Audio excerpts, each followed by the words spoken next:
In this video, I'm excited to share the mindset shift that changed everything for me.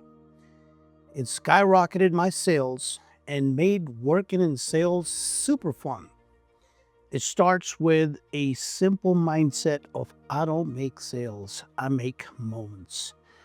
And moments, real emotional, unforgettable moments, last a lifetime. It's about creating an experience about your process that generates more income than you could ever imagine. Now, I didn't always do it this way. Like most salespeople, I pushed a product, I chased a signature. But what I realized was that I wasted time and lost deals. Until I learned this mindset shift, not from training, but from life, that made me a millionaire. Welcome. My name is Adnan, and with nearly 25 years in sales at the elite level, I'm here to share my wisdom.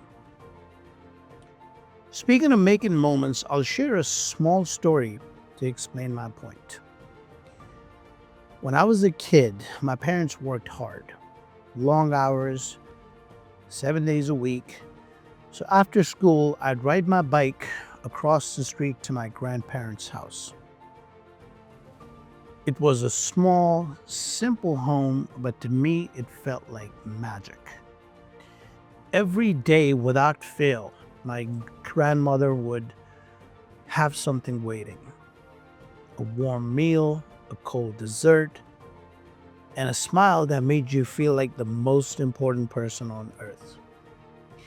She never missed a day, even if it was a simple dish like rice or lentils or some fruit. She would find a way to make it super special.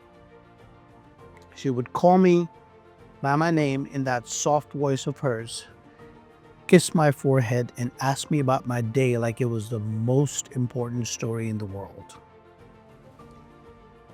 I remember being at that kitchen table. I can still feel the sun beaming through the window. I can still hear the ceiling fan humming. It was a feeling of peace, comfort, and belonging. It's hard to describe a moment like that in words, but if you've ever had someone care for you like that, you know exactly what I mean. Now, when I think back, 30 years have passed, and both my grandparents are gone. But after all these years, I can't remember the name of the meals she made, but I can feel the moment. I can smell the kitchen. I can hear her laugh. That's the kind of experience that leaves a mark. And that's what I try to do. That's what I'm trying to create in every single appointment I go on. It's not a pitch, it's not a close, but a genuine interaction. A memory where the person sitting across from me feels seen, heard, and genuinely cared for. That's why this matters. When you're in survival mode, when you're desperate to get the sale, you can't serve people from the heart. You're too hungry, too anxious, too distracted. That's why one of my first advice I give to all salespeople is to save your money. Learn to live on 25% of your income, especially in the beginning. Not just for your bank account, but for your presence. When you're not chasing commission, you can show up calm, clear, and connected. You're not trying to get something, you're there to give. And here's the key. All this sounds great, but how do we stay in that mindset, right? How do we raise our consciousness to an elevated state so we can create these moments and raise our vibrational state? Let's start with empathy, and I'll share what that means to me and how I exercise it. You've got to feel things. You got to stay emotionally alive. It's hard to move people if you yourself can't be moved. I do this little exercise that might sound strange, but it helps me reset. Most of you know I do in-home sales. And sometimes when I'm driving to an appointment, I'll see a dead animal on the side of the road. And instead of just driving by, I'll look for a second. I'll think about that animal's life or what that animal's life might have been like. Maybe it had babies, maybe it was crossing the street to get food, or maybe trying to get home. And I let myself feel something. Gratitude, sadness, awareness, because when you train yourself to feel, you become more human. You want to stay emotionally sensitive, not numb. So now when you walk into that home or sit across from that prospect, you're not going through the motions. You're present, you're fully there, and that's how you leave an impression that lasts. And it doesn't always have to be a sad emotion. It can be a happy moment in the form of a song that really touches your heart.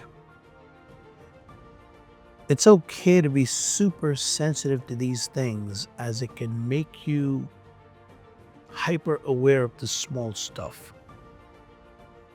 Most people go through life without experiencing the highs and the lows, and they want to escape pain or chase love. But every season of emotion makes you complete. So it's okay to understand and feel different things, as they'll help you not only master yourself, but understand people on a deeper level. Here's another exercise I like to do. Sometimes I'll think about the homeowner's life before I meet them. Maybe they're caring for a sick parent.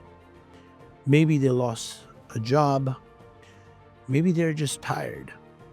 And when you imagine that possibility, you walk in softer, you ask better questions, you listen more. And in the end, that's what makes the difference between a transaction and a transformation. Most sales jobs teach you skills to overcome objections and what to say in certain situations. But nonverbals are so powerful. For example, when it comes to negotiating, if we keep that same mindset, it's not about winning or losing. It's about staying positive, connected, and graceful under pressure. I've had so many people tell me I need to think about it. It's like the most common objection that a lot of salespeople hear. And back in the day, my instinct used to be to just jump right in, try to overcome, attack them with 20 more reasons to buy your product, push them, persuade them. But after all these years in the field, I've learned this, that sometimes the best thing you can do is just wait. Take a deep breath, let 7 to 8 seconds pass. That small pause can shift everything.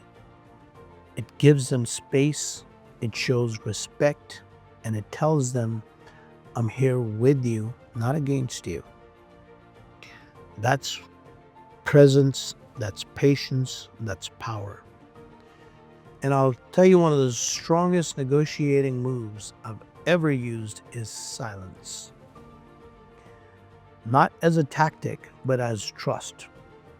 I remember not long ago sitting with a couple who were clearly overwhelmed about whether to buy something or not. I didn't talk. I just sat with them in that quiet moment.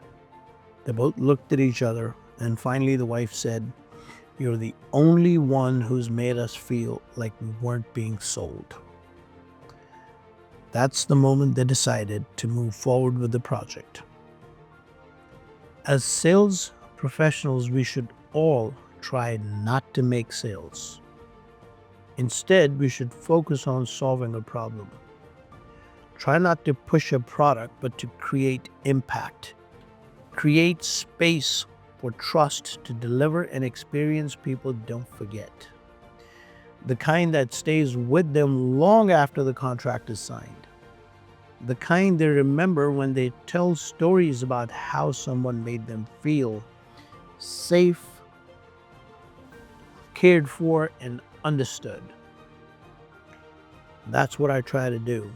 And if you're in this business for the long game, I would recommend that you should do as well.